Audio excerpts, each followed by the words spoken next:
வணக்கம் எல்லாருக்கும். என் பேரு Kishore. Welcome to Kishore talks. Kamarajar பற்றி பேச பேச அரசியல் ஆர்வம் இங்க இன்னும் அரசியல் கத்துக்க வைக்குது.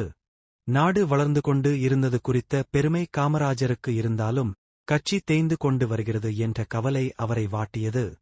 தொடர்ச்சியாக ஒரே கட்சி ஆட்சியில் இருந்தால் அது சுயநலச் சக்திகளால் சூழப்பட்டுவிடும் என்பதை காமராஜர் தனது காலத்திலேயே பார்த்தார். கட்சியின் முக்கிய தலைவர்கள் எல்லாம் நிர்வாகம் செய்யப் போய்விட்டதால் கவனிப்பாரற்று கட்சி கிடப்பதை உணர்ந்தார். அவரது மனதில் உதித்தது பிளான். நான் தமிழ்நாட்டின் முதல் மந்திரி. ஆனால் கட்சி வேலைகளில் என்னால் கவனம் செலுத்த முடியவில்லை.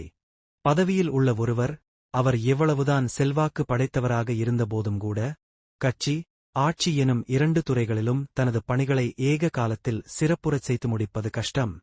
எனவே பெரிய பதவியில் உள்ளவர்கள் ராஜினாமா செய்துவிட்டு கட்சி வேலைகளில் ஈடுபட்டால் கட்சிக்கு புதுபலம் ஏற்படும் என்று அகில இந்திய காங்கிரஸ் கமிட்டி கூட்டத்தில் பேசிய காமராஜர், அனைத்துக்கும் தானே முன்னுதாரணமாக இருக்க வேண்டும் என்ற தர்மத்தின்படி பதவி விலகினார்.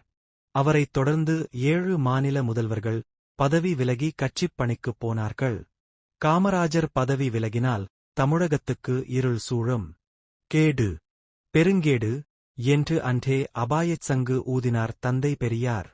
காமராஜரைப் போல மொட்டை மரமாக நின்று நாட்டுப் பணியையே தனது ஒரே லட்சியமாகக் கொண்டு காரியமாற்றும் ஒரு சிறந்த பொதுத் தொண்டரை பூதக் கண்ணாடி வைத்துத் தேடினாலும் கூட வேறு எங்கும் பார்க்க முடியாது என்ற பெரியார், குழப்பமுள்ள மாநிலத்தில் அதன் முதல்வர்கள் விலகலாமே தவிர காமராஜர் விலகக்கூடாது என்றார். யோசனை சொன்னவர் விலக வேண்டாமா என்று சிலர் நினைக்கக்கூடும். நோயாளிதான் மருந்து சாப்பிட வேண்டுமே தவிர டாக்டரே சாப்பிட்டுக் காட்டுவாரா என்று திருப்பிக் கேட்டார் பெரியார்.